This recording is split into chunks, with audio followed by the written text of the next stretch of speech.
episode 11 of the BTB Project. Today's guest is a Colorado high school tennis icon. He was a 4-year number one singles player at Fairview High School in Boulder, Colorado. And over a dominant high school career, he qualified for the state tournament each of his 4 seasons and capping off his legacy winning back-to-back state championships. He went on and played college tennis at the University of Colorado, helping lead the Buffaloes to a number 23 in the nation finish in both singles and doubles, which is the highest ranking in school history. In 2008, he came back to coach his beloved high school program, and in 2017, won the team's first ever boys tennis state championship. Chad Tsuda, welcome to the BTB Project. Don't be afraid of the dark. Be careful with stars. Not every light is gonna guide you, baby. Welcome to the BTB Project, designed to empower listeners to identify their why and to live their best lives no matter the circumstances. My name is Coleman Gerhardt. A former athlete and motivational coach, I've had the opportunity to inspire thousands through my story and help accomplish what they are built to be. You'll be encouraged by each and every episode, and let's get into it. Yeah, when I blow up, I'ma soar high like Peter Pan. In real life, be living out my dreams. If I'm waking up, it's in a foreign land. Chad Tsuda, it is a tremendous honor to have you join me today on the BTB Project. Welcome, man. Thank you very much for having me. You know, it's amazing as I reflect back being a Colorado native and everything I've done as a tennis player.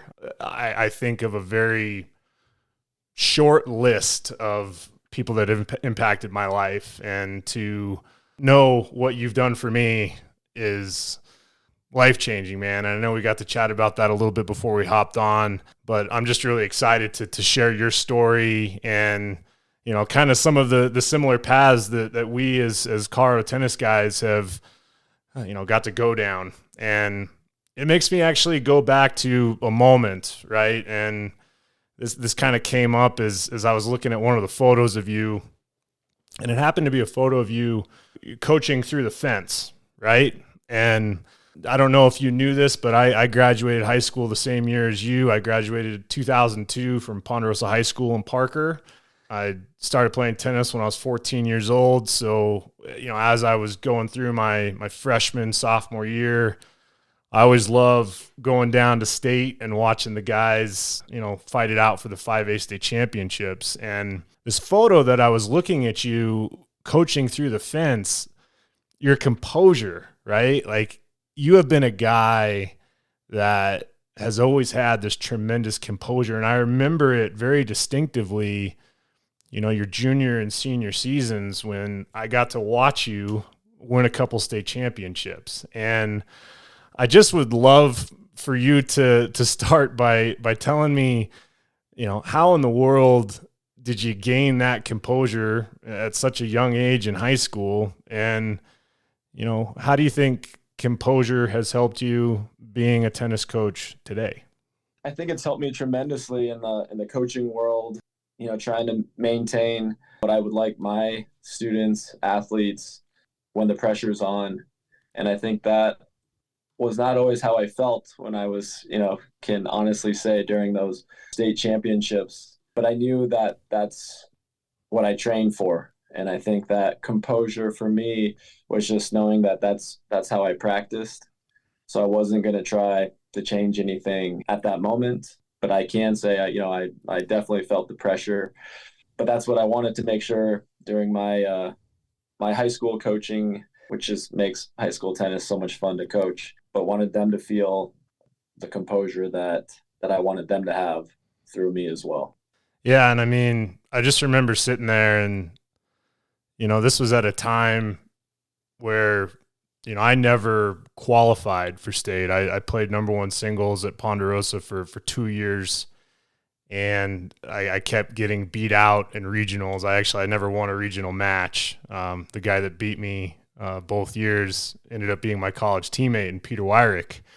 And, Over. it was just always one of those moments, right, where I'd put in so much work to try to get to a level, right, and then not achieving that, but being in the environment, being in that state environment, I started kind of picking up the nuances of the players that were just better than me at that moment, right? And I tried to tap into some of those attributes within my own game to see how I could, kind of hack the system. And, starting tennis raw at 14 years old, I had to figure out a way to get better sooner rather than later. And ironically enough, even though I grew up in Parker, I came across, a coach that ended up having a pretty good presence there in Boulder, and Coach Kendall. And I found myself my junior and senior year driving up to Boulder at 5:30 in the morning to hit at the Millennium Harvest House inside the bubble. And Yeah. I believe you spent some time there training in your career. So can you maybe walk me through? Obviously, we're going to dive in deep to those 2 state championships, but you're training, and this is not a year-round tennis community. So how much time did you spend at Millennium Harvest House, and maybe walk me through your training to be the high school player you were? You're exactly right. The odd hours, I guess I should say, of being in a state that has very few indoor facilities. I can remember the 5:30 hits, and I think I remember more of the 9 p.m., 10 p.m. court time, where eventually it was either at the beginning of the day or at the end of the day, just you in there sometimes by yourself. And kind of continuing on to college as well. At CU, we used the Millennium as well, so I was already pretty used to the odd court times that we got in college as well, which I think benefited me of the being kind of some home court advantage. But definitely, you're right. The odd hours is kind of what it takes to get the court time that you need. Right. And I'm always amazed by, and I know you can relate to this as a coach, and I want to get your feedback. As I often tell students, it's what you do when no one's watching is when you get really good. Can you maybe talk about a time where you were by yourself, and I don't know, maybe it was you working on your serve, or I go back to that composure piece. It just didn't come out of thin air, Chad. I know that you're a pretty humble guy, and I know it's hard sometimes to talk about some of the accolades that you have, but I just want to know what were maybe some moments that people don't know about your training that you were doing to get to those euphoric moments in high school. You're exactly right. I can still remember my coach telling me, like, you hit your bucket today, and kind of throughout every day, sending me a message of, oh, did you hit your bucket of serves? And a lot of times I didn't at the time hit my bucket, that it was then going in that later night by yourself, hitting your targets, first, second serves, making sure that, you're confident in the placement.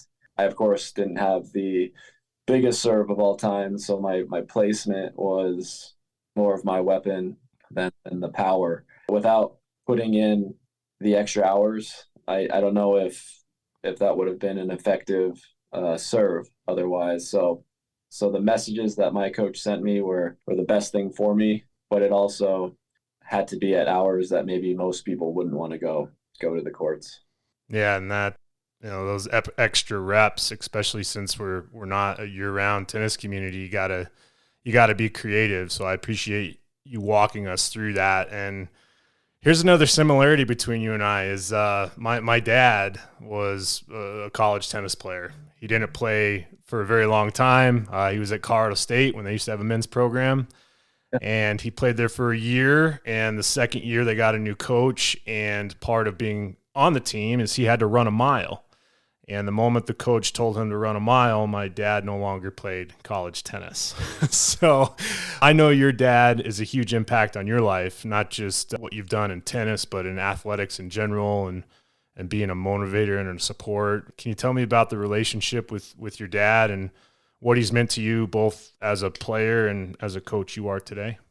Yeah, he's had by far one of the biggest impacts that I think I took for granted growing up, of him kind of being my basketball coach, soccer coach, baseball coach, of him, getting me involved in sports that probably weren't going to be my end all, but knowing that being an all around athlete, kind of the physically and mentally, uh, confidence from the other sports that could play into an individual sport. He had kind of a plan for me with that, of knowing I needed to be kind of an all around, well rounded, I guess, type of athlete that, I'm just thankful for, that I can see differences from those sports that truly help me being out there sometimes by myself. And maybe the biggest thing I'll probably cherish is that my dad coached every high school season with me. So I Wow. think, I didn't know that. That's awesome. yeah, yeah. And I think that's meant the most to, motivate me, motivate the players, of, the coaches. And as you know, the coaches that care so much, bring so much to the team aspect. And I think having that father-son coaching was one of the best things, for Fairview tennis at the time. That's really cool that you got to coach with your dad. And I also know that your brother Alan has been a huge influence as well. And if I recall, he's older than you. Is that correct? Yeah, he's a couple years older. Same impact of, I don't think I would be the competitor that I used to be, without him and his friends. Kind of always pushing me, looking out for me, when I was younger, and just really being my motivation too, to get Mm. better.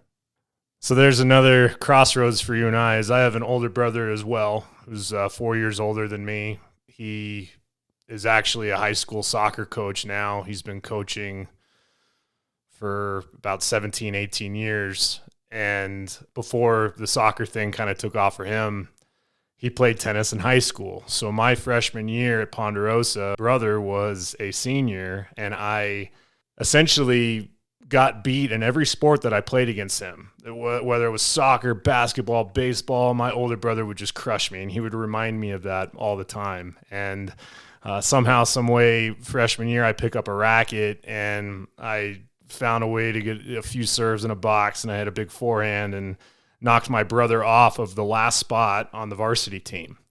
And my brother Okay. ended up quitting. So that was the only sport I could beat my brother in, and that's how I got started. So it's funny because he never really watched me play tennis up until my junior year in college. He finally came to one of my matches at the Air Force Academy when I was playing at Northern Colorado. And man, that moment just meant so much to me. And sometimes, that tough older brother love that can sometimes feel like not very much love ends up giving you the perseverance and grit that you just described. So I think that's pretty awesome with your relationship with your brother and your dad. And, going back to, your high school career, I don't know how many guys that I know, Chad, that have played one singles for 4 years in a row. I want to dig into junior and senior year, but tell me what it was like to play one singles your freshman, sophomore year. Yeah, I think it's exactly like kind of what you were just saying about, when you played your brother, and it was for me playing all of my brother's friends.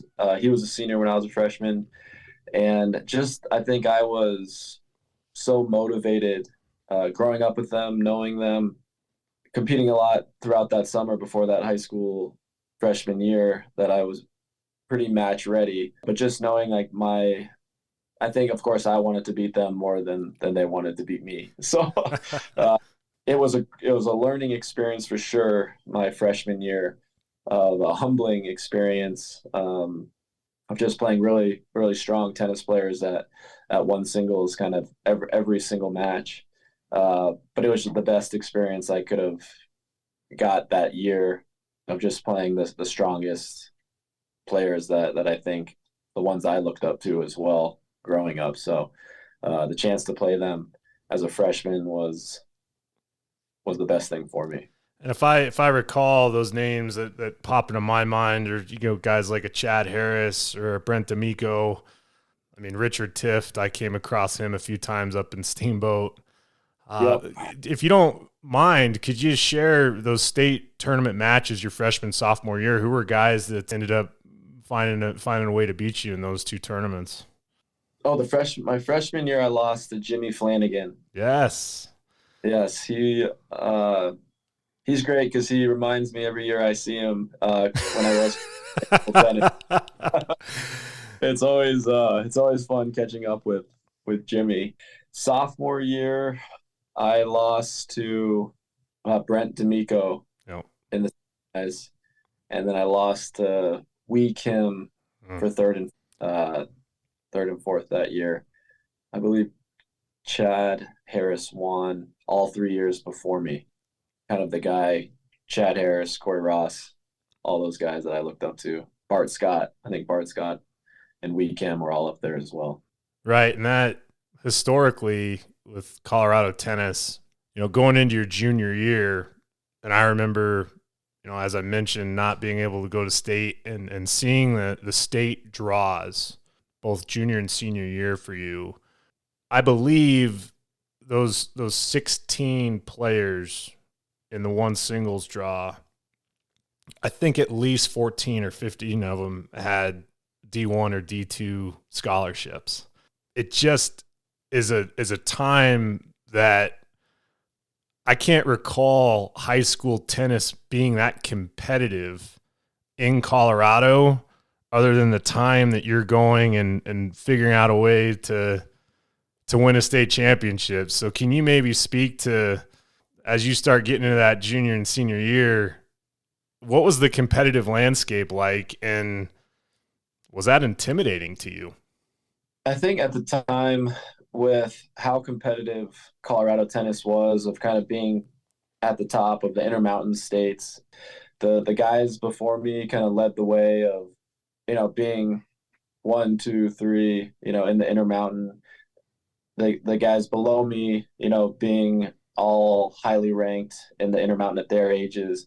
That I think just because we all grew up together, we all knew, that just every match is going to be competitive, but we were more used to that, I think, rather than being able to take any matches off.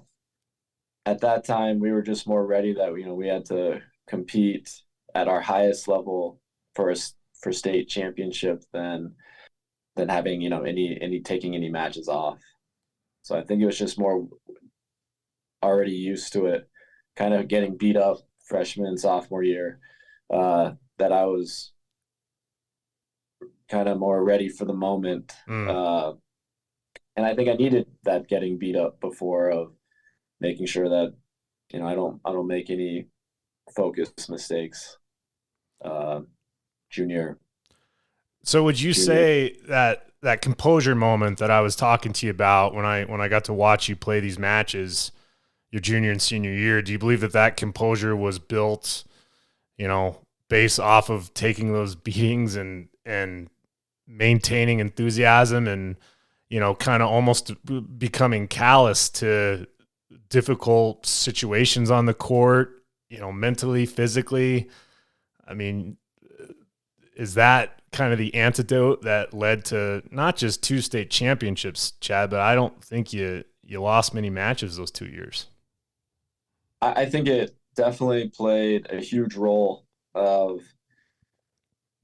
knowing I took my lumps, of knowing that my job was to play 1 point at a time, not get ahead of myself, not think about the past. But I think that helped motivate me to learn from my mistakes. And some of those mistakes were just coming across, a guy that just beat me that day. But it was just knowing that it was kind of my turn to feel like I had a little more of the control, and to kind of not let that get away from me.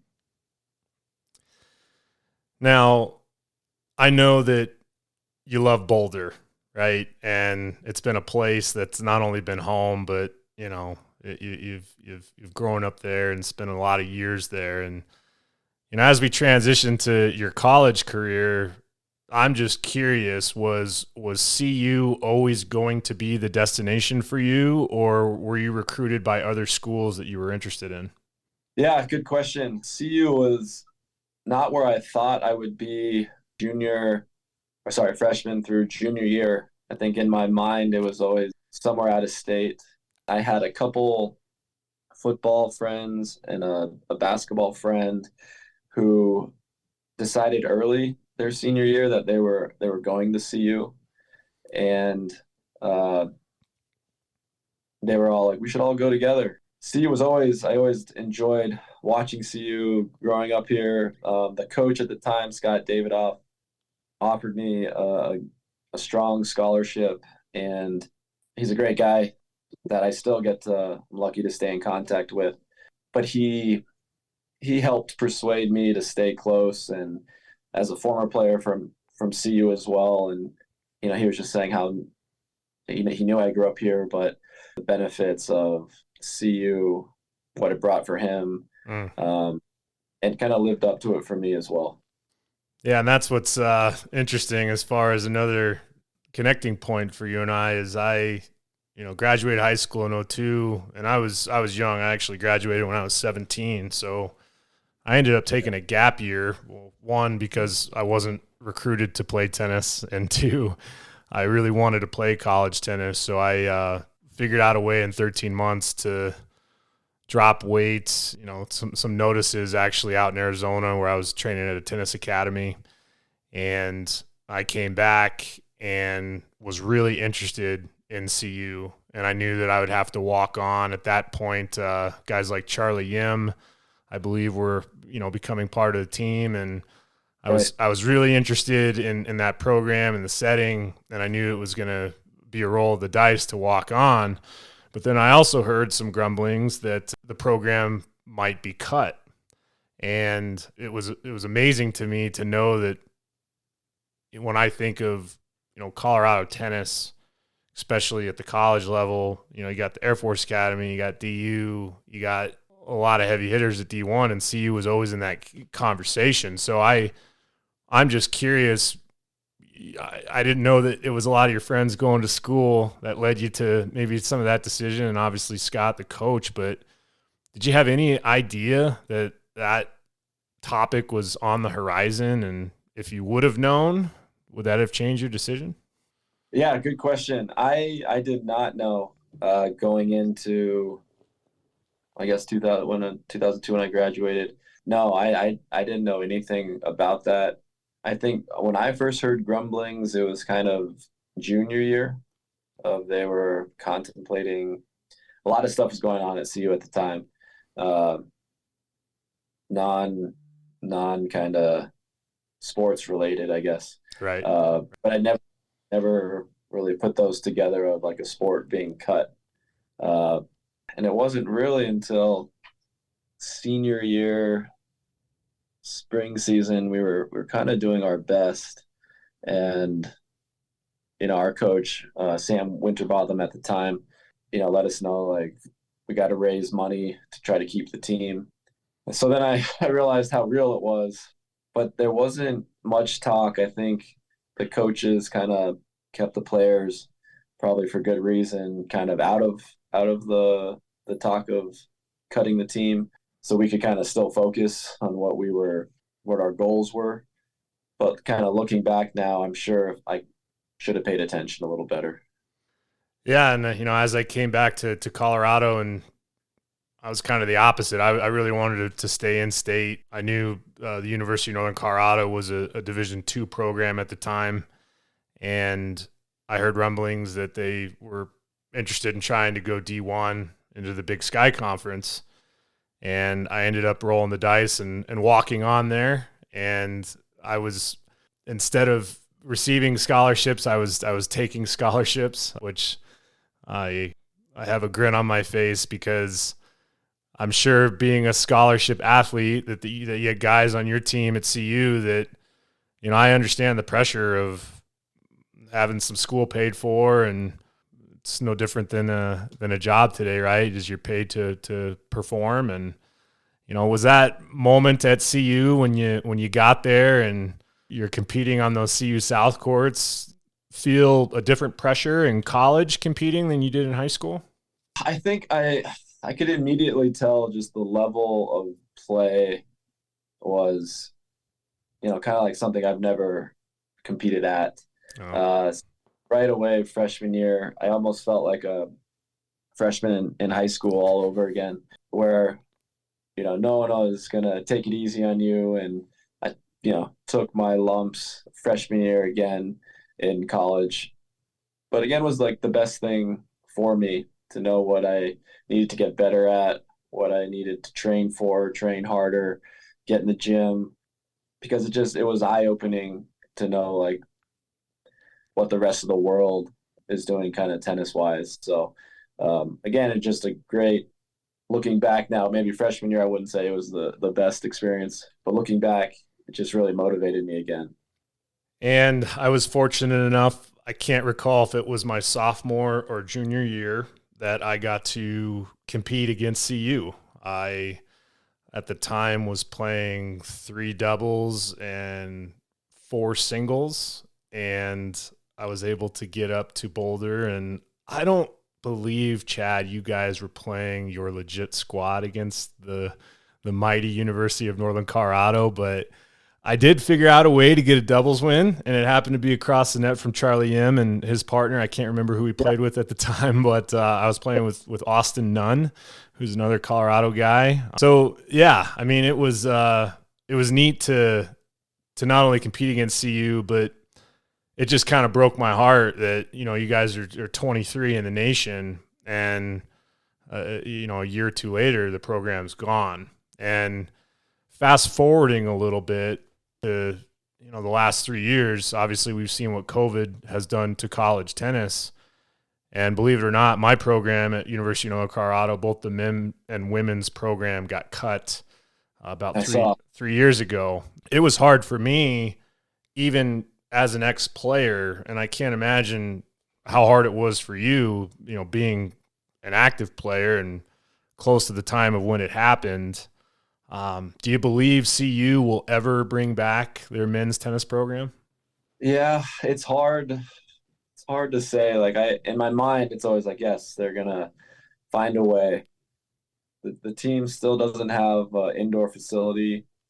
They're in the Pac-12 where every team is super competitive. Every team has great facilities. The Big 12 also, every school had great facilities.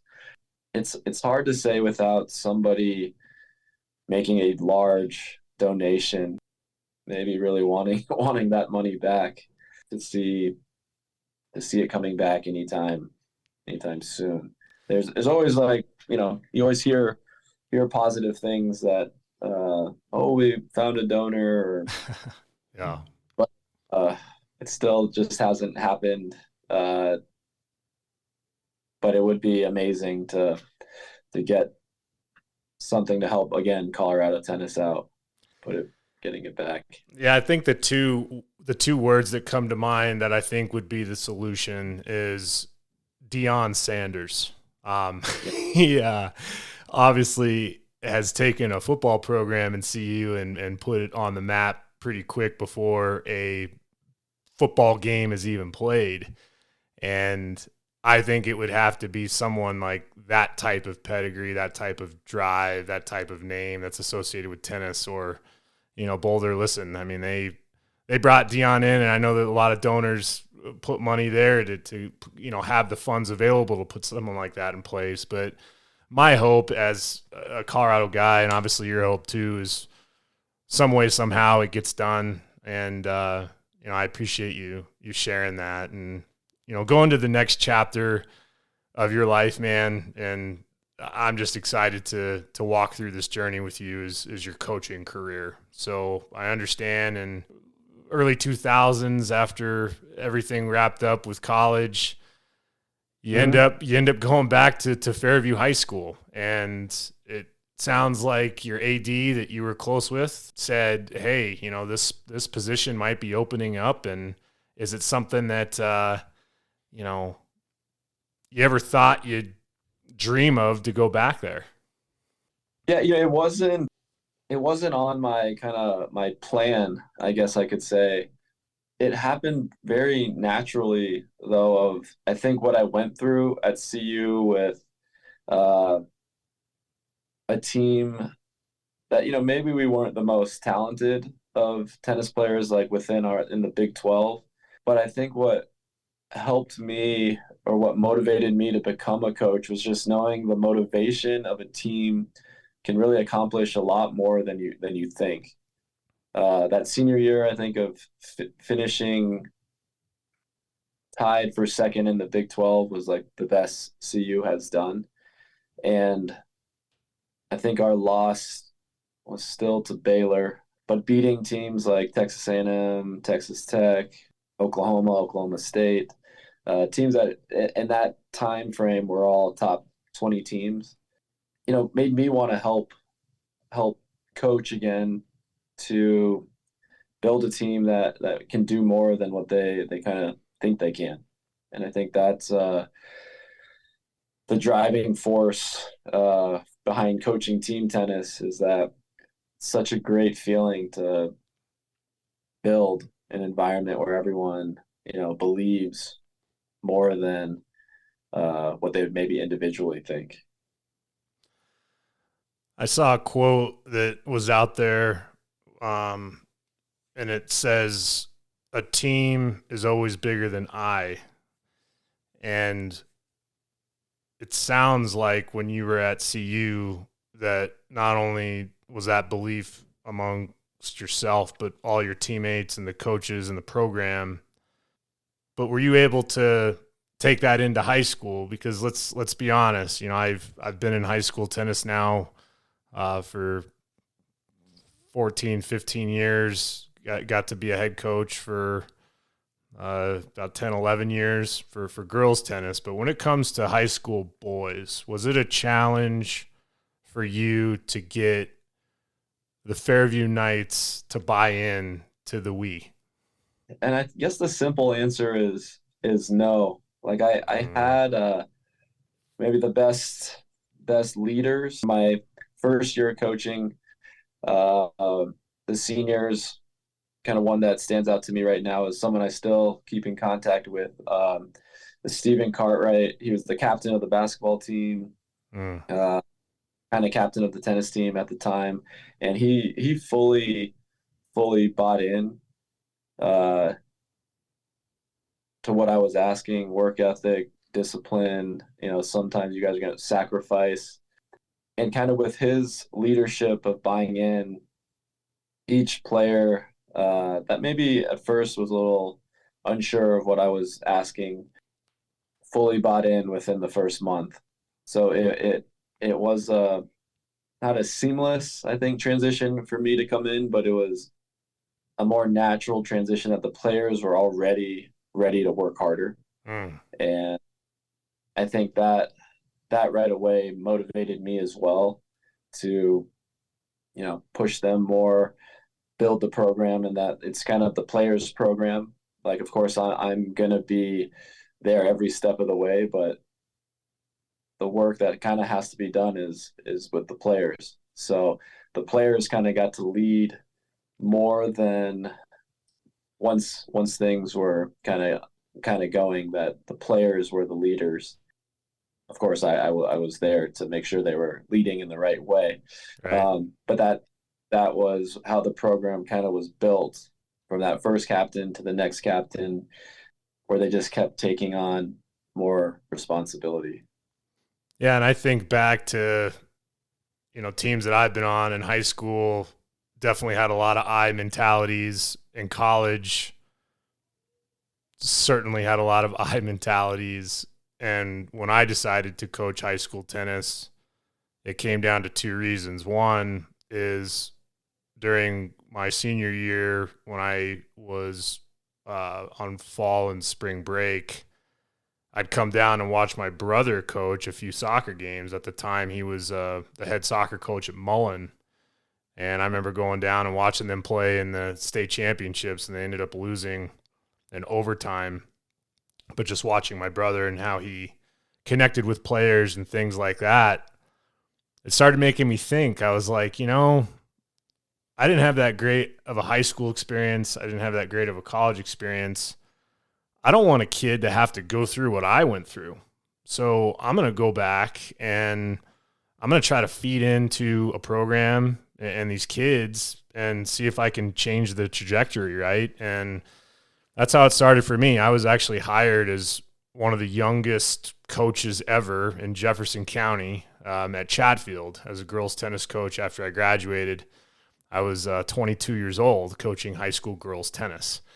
And It was quite a trip because as much as I didn't go back to my old high school and coach, and I didn't have the accolades as a high school player, but what I did in college and kind of my journey to play D1 gave me enough of a pedestal to stand on to where I had a lot of rapport and trust from the kids to get them to buy in sooner rather than later. But when I think of your situation, if I was playing at Fairview and, I'm walking through the gym and seeing the state championship banners, and, I'm sure that Fairview's done a good job of making sure they knew who Chad Tsuda was, but it's almost hard not to buy into that when, Chad, you were the guy at Fairview. And I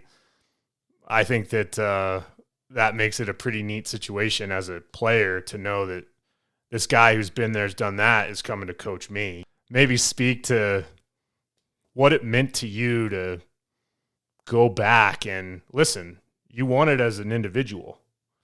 I don't believe you ever won it as a team when you were a player. Do you believe that you had some unfinished business?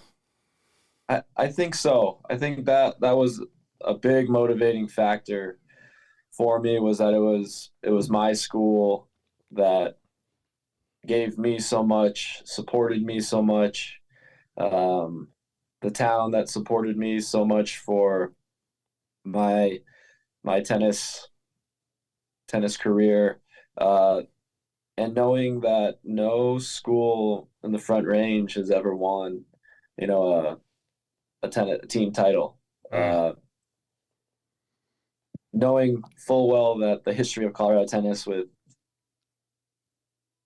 Cherry Creek being maybe one of the most dominant high school teams in the whole country, that it was such a great motivation to try to bring one back to City of Boulder, Front Range, to especially Fairview, but just knowing that what a tall task it was going to be was kind of just made it so much more fun. So again, another connecting point for you and I. I've seen what Cherry Creek's done for a long time. I actually got one of my first private lessons from Art Quinn at Meadow Creek Tennis and Fitness, who is the current boys coach at Cherry Creek. I remember playing Cherry Creek as a player and then eventually coaching against them. I had kind of a personal family matter that made me want to figure out a way to do what you did. My uncle, actually, both my dad and uncle went to high school at Wheat Ridge.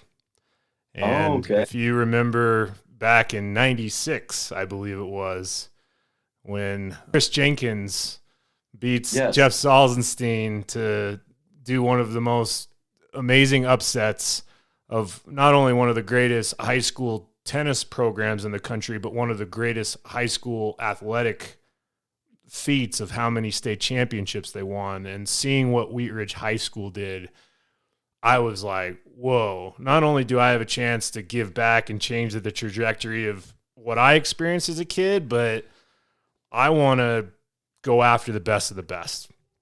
And at Chatfield, my first couple years, we were third in the state on the girls' side. And then I went over to Regis Jesuit, where I transitioned to, instead of Cherry Creek, it's Cheyenne Mountain, which is essentially the 4A version of what Creek has done. And 2-time runner-up state champions there, and then we were kind of top 5 until we transitioned to 5A again, where we saw Creek. And fast forwarding to today, being an assistant coach at Valor Christian, where I'm helping the boys program, I was there again August of just this past year in a new team tennis format where we were a couple sets away from squeezing out 4 wins to win a state championship. It is every legitimate goal of mine to figure out a way to lift that trophy with our team. When or how it will happen, I'm not sure, but looking at your path, it was a better part of 12 years, if I recall, between when you started coaching to in 2017 when it happened.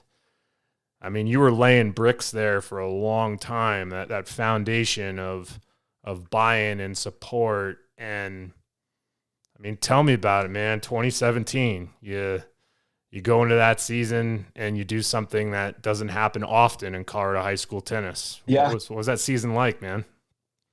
Yeah, I think now having some time to actually to think back, and kind of what came to mind first is just how hard it is to beat Cherry Creek. Just thinking of at that time, it was more like a moment, just coaching match by match, telling them 1 point at a time, having some time to reflect of kind of everyone on our team had to do exactly what they did in order to squeak out that, I think it was a 3-point or 2-point win over maybe even Regis at that time. And they were a 1-point win over Creek, where it was like they said the closest 3-team state title maybe ever. That it was just everything on ours, and like every point we got had to work out perfectly. And it just made me think of like, that's just how hard it is to beat Cherry Creek, where they're always so consistent year after year. That is just truly amazing, like what Cherry Creek is tennis wise to the state of Colorado.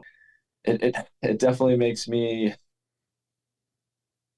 feel just happy for all the players that bought in so quickly with me, and knowing it was going to be a journey, not this wasn't going to happen within a couple of years. Like you said, 12, I think 6 or 7 of those years being second place, having some chances, but just knowing that Cherry Creek doesn't make many mistakes ever at the state tournament. I think we did get them in a couple dual matches. That Fairview's never won a dual match against them. That I think helped build confidence of like, we have a chance to compete with them. This year that we got to compete with them. But it's just truly that Cherry Creek doesn't make many mistakes. And that's just a tip of the hat to them of how they are always ready to play their best at state. Yeah, and listening to you talk about that, I mean, I've been right there, and I've been able to actually win a championship at every line, but I haven't been able to figure out a way to get the team all the way through. And we'll see what happens over these next few years. But it's funny because you talked about how long it took for you to stack those bricks and to get that championship. I'm growing quick here, and my son, he's a sophomore in high school, and he's actually a cross country and track runner. And believe it or not, 2 years into his high school career, he won a cross country state championship. And Wow. We always had kind of a standing bet of like, who's going to get one first. So here I am, buying his state ring and watching them lift the banner for him. And I'll be honest with you, I'm going to share this, and then I want to get your perspective. Is I've done a lot of neat things as a player. I've done a lot of neat things as a coach. But, man, it was one of the coolest moments ever to just be a parent, be a dad, and watch my son win a state championship. And I know that you've had a lot of moving parts in your life. And, you know, you had the playing career, you had the coaching career, and I know you spent some time in Europe too and played at a high level there. And it's like, man, what was it like for you, Chad, to – like, I don't want you to sugarcoat this, man. I want you to walk me through the moment in 17, the last day of state, the last match. Walk me through what the last match was and what was going through your mind when the point ended and you knew that Fairview was a state champion. Yeah, it was our number 2 singles, Ethan Schacht, playing Regis, which was kind of, I think, the 3 points we needed. It was a battle 7-6, 7-5. I think Ethan did beat him in the Cherry Creek invite, but the state final, you kind of never know whose nerves are gonna to come out and take over. But one of the best things was he was a senior. And he kind of told me, I can still remember this changeover. He's like, I'm ready for this. He's like, this is how I wanted to finish my high school career. And it still kind of gives me like chills thinking about just like how locked in he was.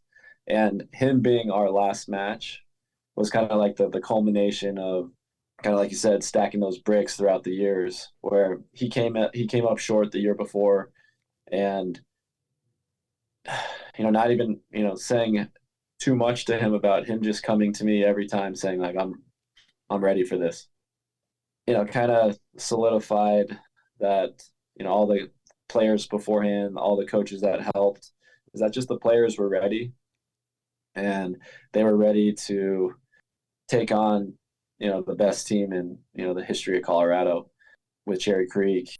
And I don't think I truly believed it at the time. I think I was like, somebody's got to confirm the points with me before I get, because I had so many people coming up and telling me like, you have this many points, they have that many. And I was like, you guys are telling me different things, so I'm not going to get excited until, someone confirms. So I think it wasn't really real for me until they announced it to us. I was just making sure that it was real. And I truly don't think it really hit me until the next day, when I took the trophy home with me and then realized that the trophy was real. The trophy was real. We had a few of the silver ones. Yeah. Yep. I had to make sure that was the gold one. Hey, listen, I appreciate you walking me through that, but what did it mean to you to have that trophy at your house and knowing your dad was with you on that day? Yeah, so it truly, was the biggest accomplishment, I think, of my tennis life. All the individual things that, we've kind of talked about, like, really doesn't compare to, one, doing that with my dad, being on the same coaching side with him being such a big part of my upbringing of coaches. And nothing really compares to that team state championship that has eluded, kind of almost everyone in Colorado. That it's, in my mind, my biggest accomplishment. It's been really fascinating to see, just the history of Colorado high school tennis, and yes, the consistency of all of these state championships from a Cherry Creek, but I'm always fascinated by the blips in the radar where this year it was somebody else and this year was somebody else. And I know I referenced Wheat Ridge High School, and listen, man, the Fairview Knights of 2017, I believe, is the modern Wheat Ridge High School. And I think it was an unbelievable feat that you had. And, listen, as a high school coach that had no association with Fairview. I was rooting hard for Fairview, knowing that it could happen. And it's funny to hear all the people trying to tell you how many points you had and things like that. There's a lot of people in Colorado tennis that love to see history made, and that's really neat that you got to do that at your school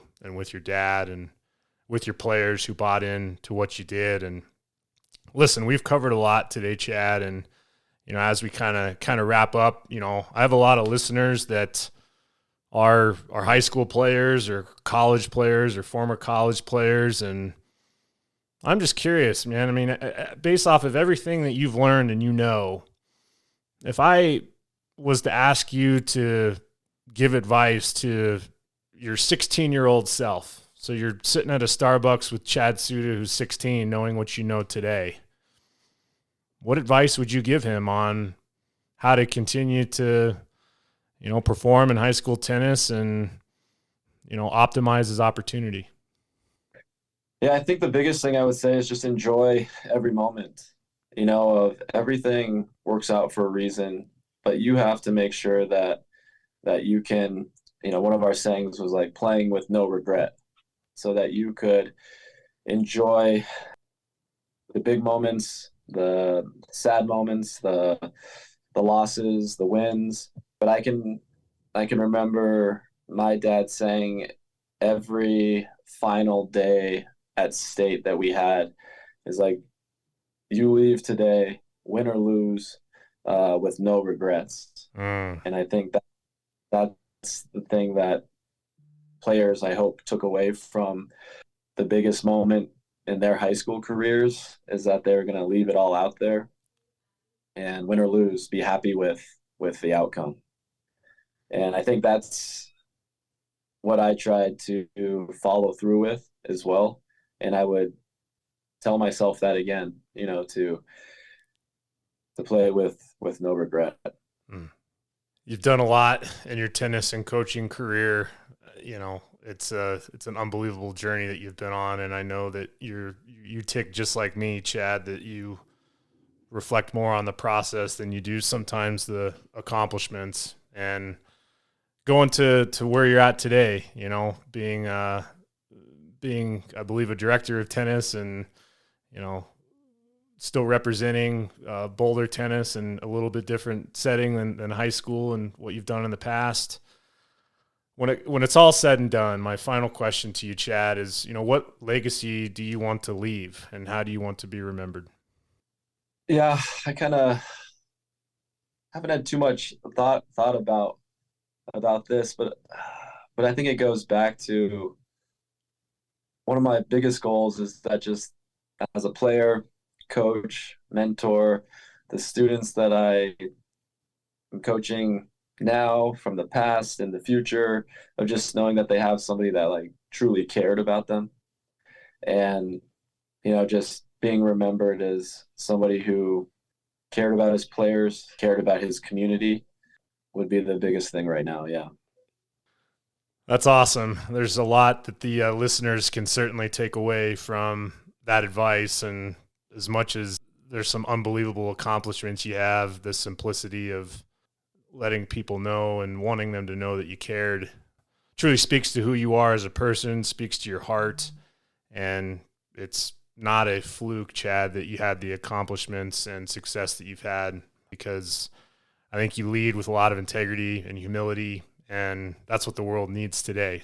I certainly tip my hat to you, and thank you so much for taking the time to join me on the BTB project. Just exciting times ahead for you, and I'd like to know for myself and the listeners how we can continue to support you. If someone wants to tap into becoming a better tennis player, how do they get in touch with you, man?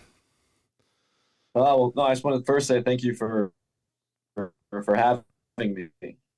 I think that that this is an amazing experience, and I'm super happy to support anything you do in the future, tennis wise. If anyone wants get my tennis knowledge, it's you are welcome to and email me anything in the Boulder area. You Yeah. know, it's just that's what I find probably the most rewarding is just being able to help, the motivated tennis players.